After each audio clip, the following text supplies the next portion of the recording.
श्रोताओं के मध्य में बैठे सनत कुमार जी ऐसे प्रतीत हो रहे थे जैसे स्वच्छ जलकुंड में खिला हुआ कमल पुष्प।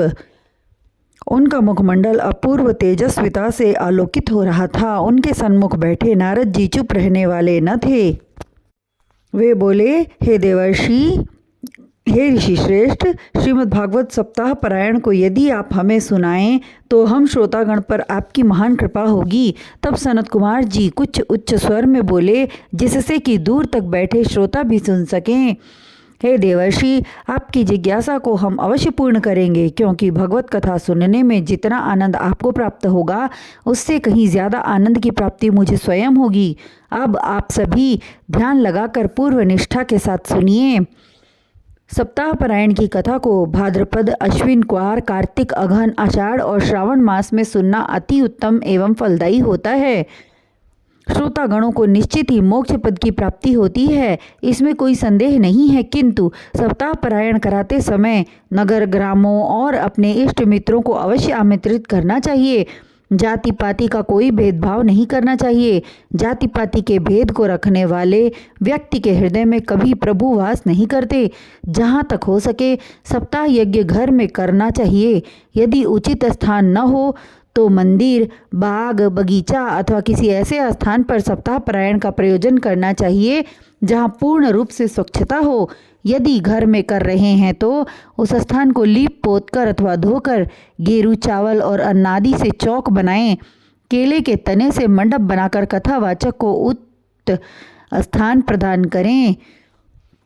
श्रोतागण को भी यथा योग्य आसन दें। कथा आरंभ होने से पूर्व ध्यान स्नान से पूर्ण रूपेण निवृत्त होकर आ जाएं और पूरी श्रद्धा एवं भक्ति से एकाग्रचित होकर कथा का श्रवण करें। कथा आरंभ होने से पूर्व विघ्नेश्वर श्री गणेश जी का पूजन करें, जिससे कि सप्ताह यज्ञ में किसी प्रकार की बाधा अथवा रुकावट न उत्पन्न हो। उसके बाद भक्त हितकारी श्री वासुदेव श्री कृष्ण जी की विधि विधान से पूजा होनी चाहिए। धूप, दीप, नैवेद्य, गुग्गल और चंदन आदि से श्रीमद् भागवत की पूजा करने के पश्चात कथावाचक की पूजा करें। क्योंकि श्रीमद् भागवत रूपी अमृत रस की वर्षा नहीं करेंगे, इसलिए कथावाचक को अपनी सामर्थ्य के अनुसार वस्त्र, आभूषण आदि प्रदान करें और फिर कथा सुनने का निवेदन करें। जिस समय कथा आरंभ हो, श्रोता अपने मन को प्रभु के श्री चरणों में अर्पित कर दे। यथा संभव कथा सूर्योदय से पूर्व ही आरंभ हो जाए तो अति उत्तम होता है। मध्याह्न के बाद 3 प्रहर बीत जाए तब 2 घड़ी के लिए कथा विश्राम की अवधि रखें। इस बीच भी श्रोता का मन चंचल न हो। अल्पाहार करें अथवा सूक्ष्म भोजन करें। सर्वोत्तम तो यह होता है कि निराहार रहें। निराहार रहना वेदों शास्त्रों में भी उत्तम माना गया है। तथा श्रोता को पत्तल पर भोजन करना चाहिए एवं भूमि पर शयन करना चाहिए। गरिष्ठ भोजन तो कदापि नहीं करना चाहिए, क्योंकि गरिष्ठ भोजन करने से तन में भारीपन एवं आलस्य आता है, जो कथा श्रवण में श्रोता के लिए बाधक है। निर्धन, भयहीन, पापी, दुराचारी, अधर्मी एवं बंध्या बांझ स्त्री श्रीमद् भागवत कथा अवश्य सुने। कथा के श्रवण से श्री आनंद कंद की कृपा से उन सभी पापियों के पाप दूर हो जाएंगे। नास्तिक के मन में भगवत भक्ति जाग उठेगी। कथा की समाप्ति के पश्चात विधि पूर्वक उद्यापन करना चाहिए, किंतु भगवत भक्त यदि उद्यापन न करें तो भी चिंता का विषय नहीं है। मृदंग, करतल, झांझ आदि से कथा संपन्न होने के पश्चात हरि कीर्तन अवश्य करें। निर्धन याचकों और ब्राह्मणों को अपनी सामर्थ्य के अनुसार दान दे। गृहस्थ श्रोतागण को 10वें स्कंद के श्लोकों का विधि पूर्वक कथावाचक से पूछकर तिल, घी, दूध, मेवा, मिश्री, मिष्ठान आदि का भोग लगाकर पूजन करें। यह अति सुखदायी फलदायक होगा। इसके उपरांत ब्राह्मणों को भोजन अवश्य कराएं एवं दान दे। विष्णु सहस्त्र नाम का पाठ अवश्य करें। दान में गौदान सर्वोत्तम दान माना गया है। यदि संभव हो तो गौदान अवश्य करें। श्री सुखदेव जी की आयु की गणना नहीं की जा सकती। जिस समय कथा हो रही थी, सहस्त्रों वर्ष की आयु वाले श्रोताओं को आनंदित करने वाले श्री सुखदेव जी आ पहुँचे। उनके आगमन से श्रोतागण सहित सूत जी अत्यंत प्रसन्न हुए। श्रोतागण ने श्री सुखदेव जी को दंडवत प्रणाम किया और उन्हें आदर के साथ यथोचित आसन पर बैठाया। स्वयं नारद जी ने उनकी विधिवत पूजा की।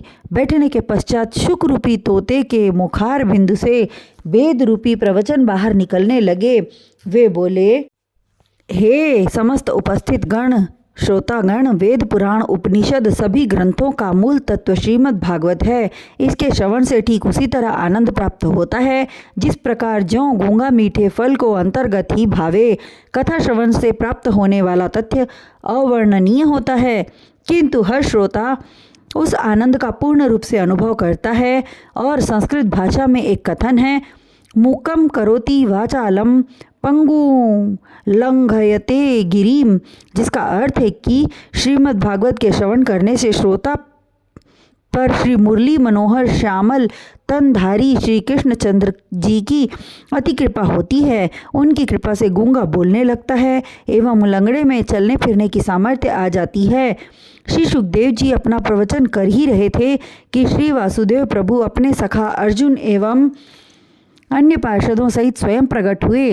श्री कृष्णचंद्र जी को देखकर श्रोतागण भाव विवल हो गए। उनके आनंद की सीमा न रही। उनकी विधिवत पूजा श्रोताओं ने की और उच्च आसन पर बैठाया और तन्मय होकर हरि कीर्तन करने लगे। नारद जी प्रभु के प्रेम में मग्न होकर अपनी वीणा और करताल बजाने लगे। अन्य श्रोता मंजीरा, मृदंग आदि बजाने लगे। उस कीर्तन से प्रसन्न होकर महादेव, शंकर, पार्वती और स्वयं सृष्टि के रचयिता ब्रह्मा जी भी आ गए। अन्य और इंद्र मुनीश्वरों ने जयघोष करते हुए उन पर स्वर्ग से पुष्प वर्षा की। इन सब के मध्य भक्ति, ज्ञान और वैराग्य अत्यंत कांतिमय रूप पाकर अति तेजस्वी होकर नृत्य करने लगे। इन सब से प्रसन्न होकर श्रीहरि अपने प्रिय भक्तों से बोले, हे भक्तजनों, मैं आप सब पर प्रसन्न हूँ। आपने जिस प्रकार मेरी आराधना की उससे प्रसन्न होकर वर देना चाहता हूँ। मांगो, क्या चाहते हो? सभी भक्तों ने मिलकर उच्च स्वर में जय घोष किया। बोलो आनंद कंद श्री कृष्णचंद्र जी की जय। समूचा ब्रह्मांड जय घोष से गूंज उठा, क्योंकि भक्तों के साथ इंद्र आदि देव भी जय घोष में सम्मिलित हुए थे। उसके पश्चात सभी भक्त एक साथ बोले, हे भगवान, हमारी इच्छा यही है, जहाँ कहीं भी सप्ताह परायण हो वहाँ आपके चरण कमल अवश्य पहुँचे। तथास्तु कहकर भक्त हितकारी वासुदेव भगवान अपने पार्षदों सहित गोलोक धाम को चले गए। प्रभु के प्रस्थान करने के पश्चात सूत जी ने कहा, हे भक्तों, कलयुग के 30 वर्ष बीत जाने के पश्चात भाद्रपद के शुक्ल पक्ष की नवमी को श्री सुखदेव जी ने महाराजा परीक्षित को यह कथा सुनाई। 100 वर्ष व्यतीत होने के पश्चात आषाढ़ शुक्ला नवमी को इसी कथा के श्रवण से प्रेत योनि से धुंधकारी को मुक्ति मिली। तत्पश्चात कलयुग के 30 वर्ष और व्यतीत हो जाने पर कार्तिक शुक्ल पक्ष की नवमी को सनकादिक जी महाराज ऋषि यह भागवत कथा देवर्षि नारद से कही थी, जिसे सुनकर नारद जी अपने को धन्य समझने लगे।